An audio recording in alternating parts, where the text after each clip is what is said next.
Hi, library friends. I'm Liz Kinnear, Exhibit Room Coordinator at the Wapaka Area Public Library. Today, we're here to help you learn to use Zoom a little bit better to stay connected with friends and family and other loved ones during the holidays and over the winter season. Zoom is a great way to keep in touch. We use it at the library for all of our virtual programming. So, if you're ever interested in taking a virtual program, you just sign up for it and then the Zoom link will be sent to you. So today we're going to walk through it. You can use it either on your personal computer, you can use it on a tablet, or you can use it on your smartphone. So to start with, we'll look at it on the computer. It's easy to go to. All you type in is Zoom and it'll pop right up.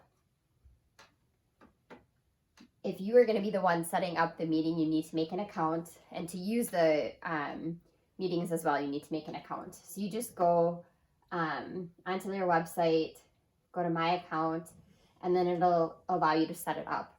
If you'd like to make a meeting, you can schedule a meeting. Here we type in the title of the meeting, the description if you want to add a description, the date, the time you'd like it to start. With Zoom, the only limitation is that if you have 3 or more people in your meeting, it has to be 40 minutes or less. So that's one thing to keep in mind with using Zoom. When you use it for the library, we have a different package so that we're able to have as much time, unlimited time, to visit with you and run our programs. The time zone should automatically come up as the United States Central Time Zone. If you want to make it a reoccurring meeting, you're going to meet with one of your friends every Monday at 2 o'clock, then you can set it up as a reoccurring meeting. Otherwise, you want it to automatically generate the meeting ID. It'll give you a passcode, and then you can choose to have the video on when people come in. I always like to have the video on so that people don't have to worry about it. And then you can also allow participants to join anytime. So if my friend or my daughter is running 20 minutes late, she can just pop in whenever she gets a chance. So we allow participants to join anytime. We save the meeting, and then over on the side, it'll allow us to copy the invitation. This will pop up. You copy the meeting invitation, and then you can email it to whoever you'd like to have join your meeting. So if it's your mom, your dad, friends, whoever, simply send them an email with that copied link. They'll be able to log into your meeting, your scheduled meeting, whenever they receive the email.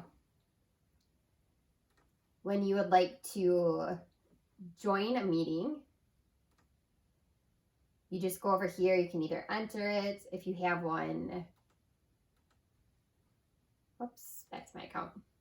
If you have one scheduled, it'll be over here on the side where it says meetings, and then my meetings will pop up. So as you can see here, I have a meeting scheduled with Laura Jandasek. She's our adult programs coordinator at the library. We're going to use the iPad to hop on so you can see her a little bit better. So on my iPad, this is the icon for Zoom. Simply tap on it, it'll open up. And then it will say over here on the side, meetings. I'm going to tap on meetings. And here is my Zoom meeting with Laura. I sent her the invitation. I'm the host, so I can start it. Here we go. So we'll see if we can find Laura in here. So it asks me, call using internet audio. Yes, I want to do that.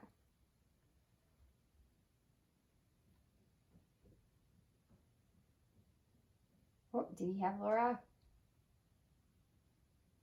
Laura's in the waiting room. So I had set up a waiting room. I can admit her here.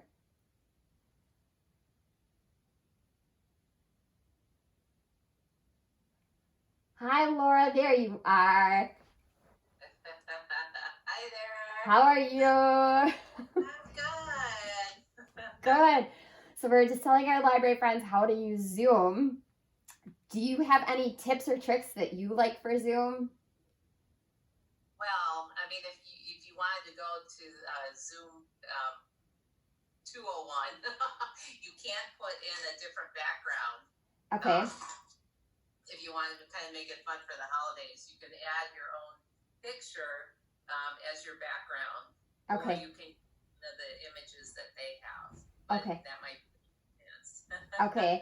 That's fun. And then up here we can do a thumbs up if we like something. Up here under more,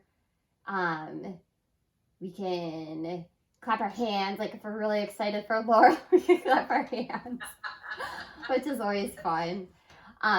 If we have a number of people on, right now it's just you and me, but we can always switch to gallery view, and then that allows us to see multiple people. So if we had, like if we had put Patsy and Peg on, we could have them on here as well. Yeah, it's a great way to just share it, to see your family during the holidays. If you're staying home, it's just a wonderful time to connect. It's relatively easy to do. I agree. I think Zoom is one of the easiest ones to use.